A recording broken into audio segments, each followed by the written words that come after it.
Hi எல்லாருக்கும் வணக்கம். நான் உங்களோட மும்பை தமிழச்சி. இன்றைக்கி வந்து மும்பையில் சின்னதாக ஒரு விளாக் தான் பார்க்க போகிறோம்.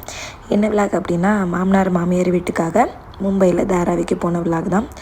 ஸோ கொஞ்சம் வந்து இந்த கிழங்கு, சீனி கிழங்கு, அதுக்கப்புறம் வந்து கொஞ்சம் வேர்க்கடலை வாங்கி வச்சுருந்தேன். எங்கள் மாமனார் வந்து கொஞ்சம் இந்த மாதிரி ஐட்டம்ஸ் கொஞ்சம் சாப்பிடுவாங்க. ஸோ கொஞ்சம் கொடுத்தோம்னா அவங்க அவிச்சு சாப்பிடுவாங்க அப்படின்னு சொல்லிட்டு கொஞ்சம் வாங்கினதையெல்லாம் பேக் பண்ணி கொண்டு போயிட்டேன். வேர்க்கடலையும் பிடிக்கும். கொஞ்சம் நேரம் சும்மாவே சாப்பிடுவாங்க. ஏன்னா அவங்களாம் அந்த காலத்தில் நம்ம ஊரில் சாப்பிட்டது எல்லாமே சாப்பிட்டு பழக்கம் தானே. அதனால் அவங்களுக்கு இது ரொம்பவே பிடிக்கும். அதனால் கொஞ்சம் வாங்கிட்டு போனேன். ஸோ அன்றைக்கி வந்து இந்த குர்த்தா தான் வியர் பண்ணியிருந்தேன். இந்த மழை நேரத்தில் ஆஃபர் மாதிரி பன்வேலில் ஒரு ஷாப்பில் போட்டிருந்தாங்க. ஸோ 200 போட்டிருந்தாங்க. அதில் நமக்கு பட்ஜெட் கம்மியாக உள்ளதானே வாங்கும் அப்படின்னு சொல்லிட்டு வாங்கிட்டு அதில் சிம்பிளாக குளிச்சுட்டு கிளம்பியாச்சு. சீக்கிரம் கிளம்பணும் அப்படின்னு தான் யோசித்தது. ஆனால் வந்து ஆர்னவோட அப்பாவும் எந்திரிக்கிறதுக்கு வந்து ரொம்ப லேட் ஆகிட்டு, அதுக்கப்புறம் வந்து நான் அதுக்குள்ளே கிளம்பி முடிச்சாச்சு. காலையில் சிம்பிளாக சாப்பிட்டுட்டு வீட்டிலேருந்து கிளம்புறதுக்கே கொஞ்சம் டைம் ஆகிட்டு. ஏன்னா அந்த டயத்தில் வந்து கொஞ்சம் வந்து மழை பெஞ்சிட்ருந்து. மெயினாக வந்து மும்பையில் வந்து நம்ம கொஞ்சம் செயின் போடுறது வந்து சேஃப்டி கிடையாதுன்னு சொல்லியிருப்பேன். ஸோ அதனால் வந்து நம்ம வந்து துப்பட்டா கொஞ்சம் போட்டுக்கிட்டால் சேஃப்டி. ஸோ அதனால் வெளியே போகும்போச்சில் எப்போவுமே முக்கால்வாசி மும்பையில் எங்கே போனாலுமே போட்டிருப்பேன். கரெக்டாக வீடெல்லாம் க்ளோஸ் பண்ணி முடிச்சுட்டு கிளம்பி போயாச்சு.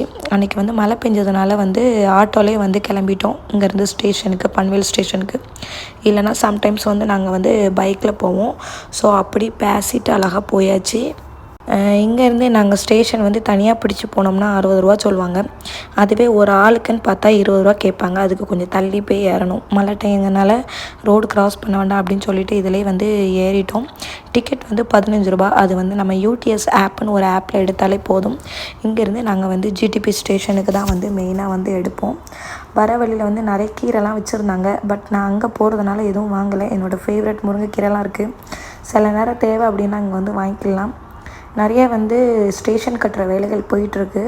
இதில் வந்து நிறைய ஊர் ட்ரெயின் போகிறதுக்காக நிறைய பிளான் இருக்கான். சென்னை, திருவனந்தபுரம் அப்படி நிறைய போகிறதுக்கு பிளான் இருக்குதுன்னு சொல்கிறாங்க. ஸோ கரெக்டாக வந்து லோக்கல் ட்ரெயின் ஏறுற இடத்துக்கு வந்து வந்துட்டோம்.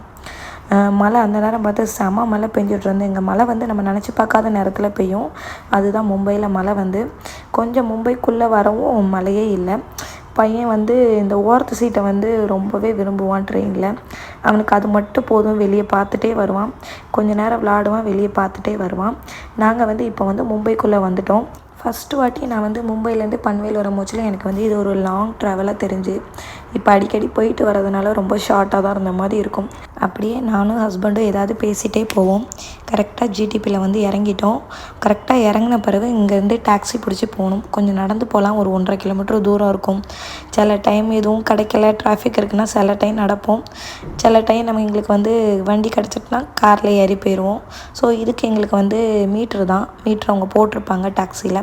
50 ரூபா 60 ரூபா டிராஃபிக்கை பொறுத்து இருக்கும். ஸோ அப்படி வந்து நாங்கள் வந்து கிளம்பி போயாச்சு. பார்த்தோன்னா கரெக்டாக சைன் கிட்ட வரோம். செம்ம டிராஃபிக்கு. இந்த சிக்னல்லே கொஞ்சம் வெயிட் பண்ண வேண்டியதாகிட்டு. ஸோ இதுலேருந்து வீட்டுக்கு போயிட்டோம். வீட்டுக்கு போயிட்டோம்னா குட்டீஸ் எல்லாம் பார்க்க ஆரம்பித்தாச்சு. இது ஆர்னவோட அன்னை கார்த்திக். ஸோ அவன் வந்து ஒரு மெடல் வந்து வாங்கியிருந்தான். ஸோ ரொம்ப சூப்பராக நல்லா படிப்பான். இது வந்து ஒலிம்பியாட் அப்படிங்கிற ஒரு இது உண்டு அவங்களுக்கு ரேயான் ஸ்கூலில். ஸோ அதில் வந்து அவன் சர்டிஃபிகேட் வாங்கி மெடலும் வாங்கியிருந்தான். அது வந்து மேக்ஸில் வாங்கினது. இன்னும் ஒன்று வந்து அவன் சயின்ஸ்லேயும் வாங்கியிருக்கான். இவங்க 3 பேருமே சின்ன பிள்ளையிலேருந்தே கொஞ்சம் சேமாக தான் அப்படியே வளர்ந்தாங்க. தாராவியில் இருக்க முற்றிலுமே 3 பேரும். இப்போவும் கேமில் ஏதாவது ஃபோனில் டவுட் இருக்குன்னா உடனே ஃபோன் பண்ணி விசாரிச்சிருவான், இந்த கேமில் டவுட் அப்படின்னு சொல்லிட்டு. நாங்கள் இங்கே வந்துட்டாலே வந்து ஆர்னோக்கு ஃப்ரெண்ட்ஸ் வந்துடுவாங்க. ஆர்னோ தாராவியில் சுற்றுறது எல்லாமே நடக்கும். சாப்பிட்டு எடுத்து முடிச்சுட்டு அன்றைக்கி நைட்டே கிளம்பிட்டோம். கரெக்டாக ஜிடிபி ஸ்டேஷன்லேருந்து நைட்டு தான் ஏறணும். அன்றைக்கி பார்த்தோன்னா ஒரு 12 o'clock தான் ஏறியிருப்போம்னு நினைக்கிறேன். ஹஸ்பண்ட் வரதுக்கு லேட் ஆகிட்டு ஃப்ரெண்ட்ஸ் எல்லாம் மீட் பண்ணிவிட்டு ஆளே இல்லாத சமயத்தில் அப்படி வந்து கொஞ்சம் ஸ்பேஸ் இருக்குங்கிறனால அப்படி கிளம்பி போயிடுவோம். மினிமம் வந்து நான் பன்வேல் வந்து சேரதுக்கே வந்து 1 மணி ஆகிட்டு அன்றைக்கி. அதுக்கப்புறம் தூங்கிட்டு நெக்ஸ்ட் டே சண்டே தானே. அதுக்கப்புறம் ஜாலியாக வந்து மெதுவாக எந்திரிப்போம். இப்போ வந்து மாதத்துக்கு 2 வாட்டியாவது தாராவி போயிட்டு வரோம். முடியாத சமயம்னா மாதத்துக்கு 1 வாட்டியாவது போவோம். கரெக்டாக வந்து பன்வேல் ஸ்டேஷனுக்கு வந்து பார்த்தோம்னா செம மழை. ஃபுல்லாக ஸ்டேஷன் ஃபுல்லாக தண்ணியாக இருந்து மெதுவாக பார்த்து நடந்தாச்சு. அதுக்கப்புறம் ஒரு ஆட்டோ பிடிச்சிட்டு அப்படியே வீட்டுக்கு போயிட்டோம். வீட்டுக்கு போன உடனே கரெக்டாக நீட்டாக எல்லோரும் படுத்து தூங்கிடும். ஏன்னா அடுத்த நாள் சண்டே தானே, ரிலாக்ஸாக எழுந்திரிக்கலாம் அப்படின்னு சொல்லிட்டு. ஸோ ஒரு வழியாக வீட்டுக்கு வந்தாச்சு. உங்களுக்கு என்னோடய சேனல் பிடிச்சிருக்குன்னா என்னோடய சேனலை மறக்காமல் சப்ஸ்கிரைப் பண்ணிடுங்க. நெக்ஸ்ட் வீடியோவில் மீட் பண்ணுறேன். நான் உங்கள் மும்பை தமிழச்சி.